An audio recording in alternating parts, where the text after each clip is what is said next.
مولا मुश्किल कुशा अली इब्न अबी तालिब अलैहिस्सलाम ने इरशाद फरमाया कि वो इंसान जो लंबी आरज़ुएं रखता है वो दो तरह की मुश्किलात में गिरफ्तार हो जाता है। पहली मुश्किल उससे ये पेश आती है कि नसी अल अजल व असा अल अमल, वो इंसान मौत से गाफिल हो जाता है, अपनी मौत को भुला बैठता है। दूसरी मुश्किल उसे ये पेश आती है कि ऐसा इंसान जो लंबी आरज़ुएं रखता है वो गुनाहों में मुब्तला हो जाता है।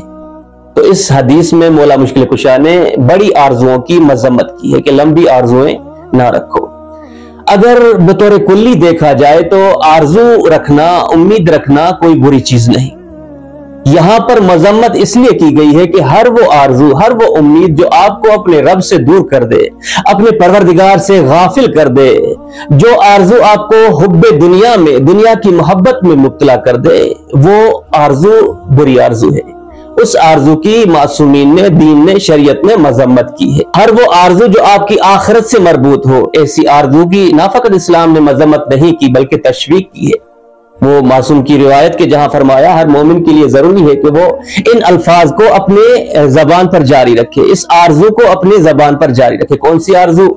या लैतनी कुन्तु मअकुम फअफूज़ फौज़न अज़ीमा, ए काश के मैं करबला में होता और इमाम हुसैन के लश्कर से, ये ए काश का लफ्ज बता रहा है कि यहाँ आरजू की तशवीक दी जा रही है। ए काश के मैं करबला में होता और अपने मौला की नुसरत करते हुए मौला हुसैन पर अपनी जान को फिदा कर देता। ये दर्स दिया जा रहा है। लिहाजा हर वो आरजू जो आपको गिफलत में मुब्तला कर दे, परवरदिगार से दूर कर दे, उसकी मजम्मत की गई है। वरना सरकार दो आलम की वो मशहूर हदीस कि जहां आप हजरत ने फरमाया, अजीब जुमले हैं, फरमाया कि अगर आरजुएं ना होती तो कोई माँ अपने बेटे को दूध तक ना देती। अल्लाह अकबर। यानी ये माँ दिन रात एक करके अपने बच्चे की परवरिश करती है, उसकी तरबियत करती है, रात दिन गर्मी सर्दी कुछ नहीं देखती। फरमाया ये सिर्फ आरजू और उम्मीद की बुनियाद पर है। अगर परवरदिगार इस आरजू को मुनकते कर दे तो माँ अपने बेटे को दूध तक ना दे। तो रिवायत के जहां पर हजरत ईसा एक जगह से गुजर रहे थे, देखा एक बूढ़ा शख्स, एक ज़ईफ शख्स गर्मी की शिद्दत में मेहनत और मजदूरी कर रहा है, खेती बाड़ी कर रहा है। आप हजरत ने दुआ के लिए हाथ बुलंद किए, कहा परवरदिगार थोड़ी देर के लिए इस ज़ईफ इंसान की उम्मीदों को वापस ले लो। परवरदिगार ने दुआ को कबूल किया। देखा वो शख्स जो शदीद मेहनत कर रहा था फौरन अपने वसाइल रखे और जाकर दरख्त के नीचे लेट गया।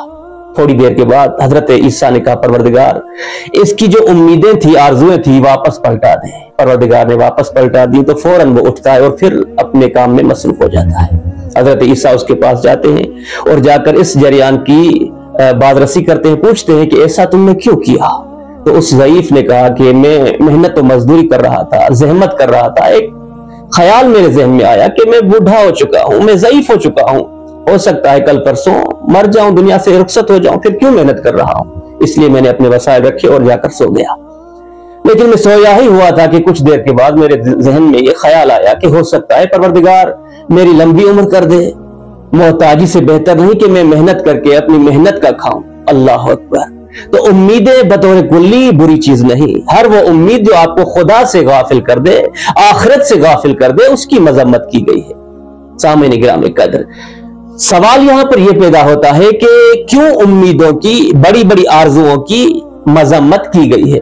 तो अजीजान मोहतरम, हकीकत यह है कि बड़ी आरजुएं मवादे मुखद्दर की तरह है, नशे आवर अशिया की तरह है। जिस तरह नशा इंसान जब शुरू करता है, स्टार्ट करता है तो पहले थोड़ी मिकदार में, लेकिन जब वक्त गुजर जाता है, वक्त के गुजरने के साथ वो थोड़ी मिकदार का नशा उसे लुत्फ नहीं देता, फिर वो आहिस्ता आहिस्ता उस नशे में इजाफा करता जाता है, यहां तक कि खुद को तबाह बर्बाद करके रख देता है। बिल्कुल इसी तरह उलमा फरमाते हैं कि इंसान जब आरजुओं में मुब्तला होता है तो क्या आप समझते हैं कि इंसान की जो आरजुएं हैं उनकी कोई हद, कोई हुदूद है? बिल्कुल नहीं। इंसान परवरदिगार की एक ऐसी मखलूक है जो नॉन स्टॉप है। इंसान कहीं पर भी आके रुकता नहीं। मसलन एक शख्स जिसके पास आज अपना घर नहीं, किराए के घर में रह रहा है, अगर कल को उसे परवरदिगार अपना घर दे दे तो क्या आप समझते हैं कि ये इसी घर पे इक्तफा करेगा? हरगिज नहीं। थोड़े दिनों के लिए, कुछ अरसे के लिए वो खुश होगा, लेकिन फिर बड़े घर की सोचेगा, अच्छे इलाके में घर लेने की सोचेगा। या अगर कोई इंसान जिसके पास आज कोई जॉब नहीं, कोई नौकरी नहीं, अगर कल उसको 50,000 की कोई जॉब मिल जाती है तो कुछ अरसे के बाद वो 1 लाख की जॉब का सोचेगा। اسی طرح انسان ایک ایسی مخلوق ہے جو نان اسٹاپ ہے، کہیں بھی رکتی نہیں۔ اگر آپ بڑی آرزوؤں میں خود کو مبتلا کر دیں گے اور پوری زندگی ان آرزوؤں کو پورا کرنے میں گزار دیں گے تو سوال یہ ہے کہ پھر آپ اپنی آخرت کے بارے میں کب سوچیں گے؟ نیک اعمال کے بارے میں کب سوچیں گے؟ قبر و برزخ کے بارے میں کیا سوچیں گے؟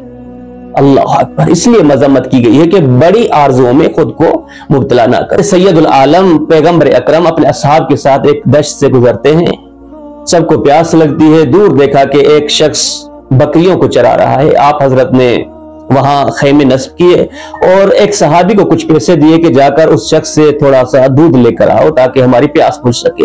لیکن وہ بددینت بدبخت انسان تھا، اس نے سنا کہ پیغمبر ہے تو چونکہ بغض تھا تو اس نے پیغمبر کو دودھ دینے سے صاف انکار کر دیا۔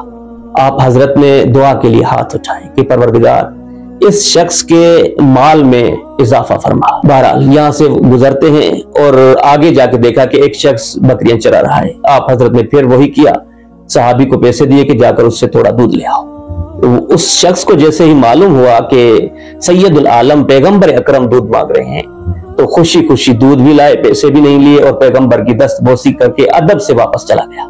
آپ حضرت نے اس شخص کے لیے بھی دعا کی، ہاتھ اٹھائے اور فرمایا پروردگار اس شخص کو عفاف اور کفاف رزق عطا فرما۔ اب سوال کا مقام تو تھا اور صحابہ نے سوال کیا بھی کہ پیغمبر اکرم سید العالم وہ شخص وہ بدبخت جس نے آپ کا بغض رکھتے ہوئے آپ کو دودھ نہیں دیا، صاف انکار کر دیا، اس کے لیے آپ نے دعا مانگی کہ پروردگار اس کے مال میں اضافہ فرما، اور اس عقیدت مند کے لیے یہ دعا فرمائی کہ پروردگار اسے عفیف یعنی حلال پاکیزہ اور اتنا رزق عطا فرما جس کی اسے ضرورت ہے۔ تو یہ تفاوت کیوں؟ تو آپ حضرت نے فرمایا انسان کو جب زیادہ مال عطا ہو جاتا ہے تو اکثر لوگ کثرت مال کی وجہ سے آخرت سے غافل ہو جاتے ہیں، اپنے رب سے غافل ہو جاتے ہیں، موت سے غافل ہو جاتے ہیں۔ میں نے اس شخص کے لیے اس لیے یہ دعا کی کہ پروردگار ایک تو تم اسے حلال رزق عطا فرما۔ حلال رزق پروردگار کی بہت بڑی نعمت ہے۔ حدیث میں ہے کہ پروردگار کی جو نیکیاں ہیں ان نیکیوں کو 10 حصوں میں تقسیم کیا گیا، 9 حصے نیکیوں کے 9 حصوں کو حلال رزق میں رکھا گیا، ایک حصے کو باقی عبادات میں۔